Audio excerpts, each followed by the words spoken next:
You know, I like to start by saying it's officially week 11 of London Marathon training. This week I done 4 runs. One was a workout I've never done before. One was a little parkrun sandwich. The fourth one at the end of the week, I ran to an event and then done the course. These are all ways to just make marathon training a little less monotonous as I'm getting to the big mileage weeks and I have to switch it up a little bit. So I'm back at the canal where I've done about 98% of all my running at, but let's go and get this fartlek workout done.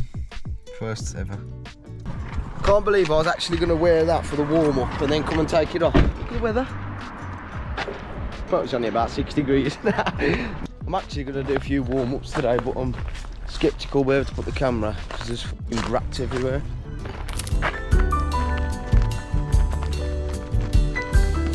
When I loaded my plan up this morning and had a look at the session, I seen a 5 mile fartlek, and I've heard of the term before, but I don't know exactly what it means. So after a bit of googling, I think it just stands for speed playing Swedish or something like that. So I've got 1 mile cool up, warm up, 5 mile fartlek, and I think it just means like play around with the paces and just go off purely off feel. I watched a few videos and it said just use like landmarks and like how the pace feels to you instead of any metrics, anything like that. I'm just going to stop when I get to 8k.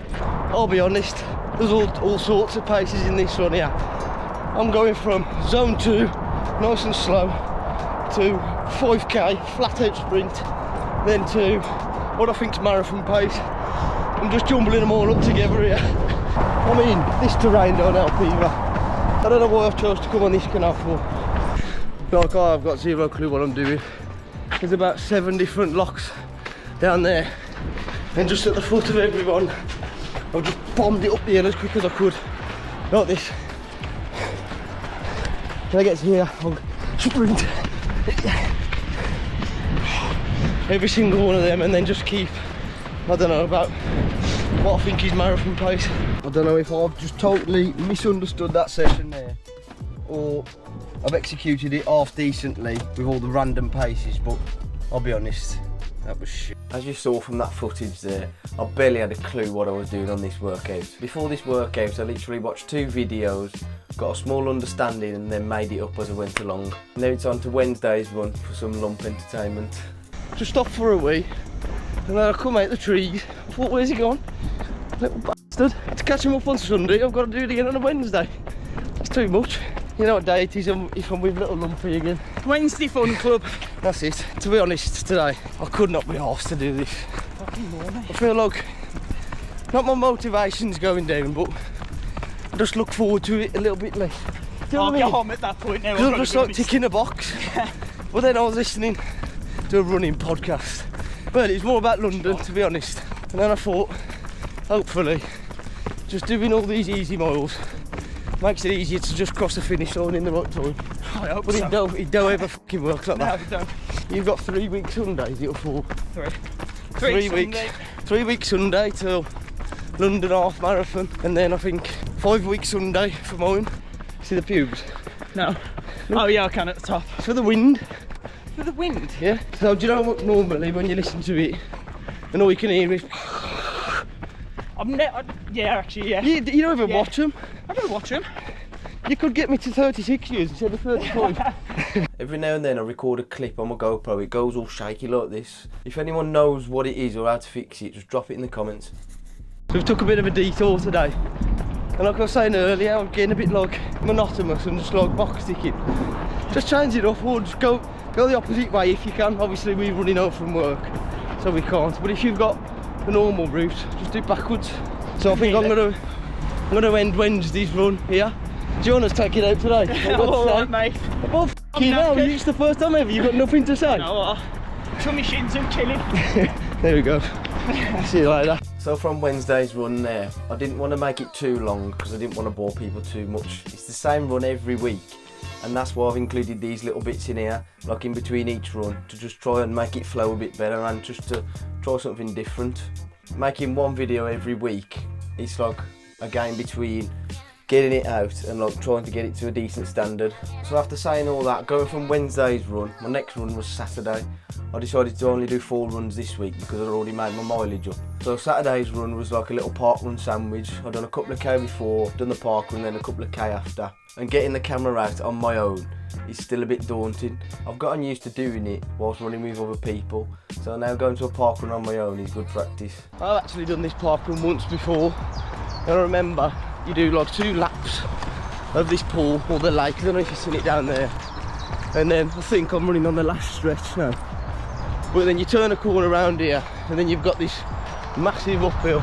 This was exactly the bit I was on about. So this is the final stretch up there. Then you have to cross them over the motorway bridge. This is Sandwell Valley Parkrun. It's a decent little route. You go through the trees and then like round the lake a couple of times. If you're thinking about doing a parkrun for the first time and like you feel a bit uneasy about it, just get a few friends together and go and do one. All the people are friendly and like it's good to have a bit of company. There we go. A bit more sweaty than I thought. Job done now. All I need to do is go and find my car. I hope it ain't got a ticket on, because I put it in the sat nav and it took me to a totally different car park than where I needed to be. So actually it works out fine because I've got the distance to make up anyway to 8k. So I've just got to run through here now and then over the other motorway bridge, and then I'm back at my car now. Hopefully it rounds up to a nice 8k. So I used that parkrun on Saturday morning just to switch it up a little bit and like get a bit of company on my Saturday morning instead of running on my own. I didn't go all out or do any stupid paces because the last thing I wanted was to have to get up at like 6 o'clock in the morning on Sunday and then do that run, 32k on absolutely battered legs.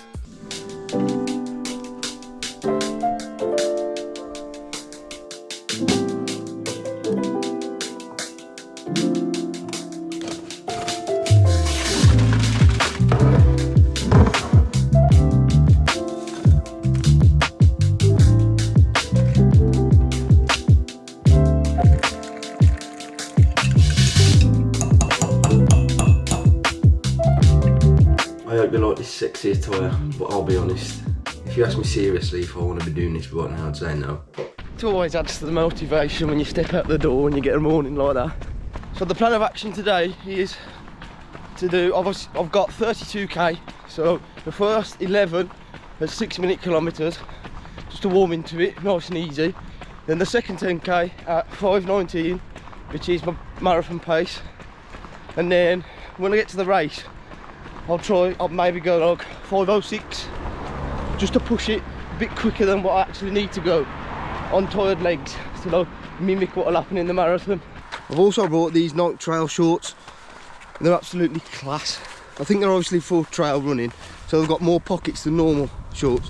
They've got a zip either side, then they've got this little thing here, and then they've got 2 little slits for gels at the front, and then obviously the normal zip pocket at the back. You know it's a bad day in the office when you've only got to 4k and you have to put the AirPods in. Like I said, I went out 10 minutes late, so I'm having to cut 2k off the slower pace ones and then go to 5:19 early. So I'll see how many kilometres I'm getting at this pace and hopefully make up a fair few, so I've got less to do after the race. I'm bored out of my brains just running around Wolverhampton in random. I'll see a street, I'll go down, oh it's a dead end, turn around, run back up it. Now I found this little hill just outside the Monotonous. Everyone's going towards it, I'm going the opposite way. I've ran past the same people about 6 times. So because Lumpers take it absolutely ages, I've had to go and get my number myself. And this got took about 20 minutes to get it. So I've been stood still in a queue, absolutely freezing. All the sweat on me's drying. My feet are soaked. I've got another 17k to do. It's 10 to 9. Just gonna get a few more laps in, or lengths or whatever. Get warm again. And then I think I'm gonna just go for it in this race. Do a couple of k cool down afterwards. And then call it a day there, depending on the mileage in total at the end. Is it? Yeah, mad shit. What the fucking man is it? Jumped off. Ah! Hey, get your top out, Lump. Never had this before, a flying start. Right, and then we go.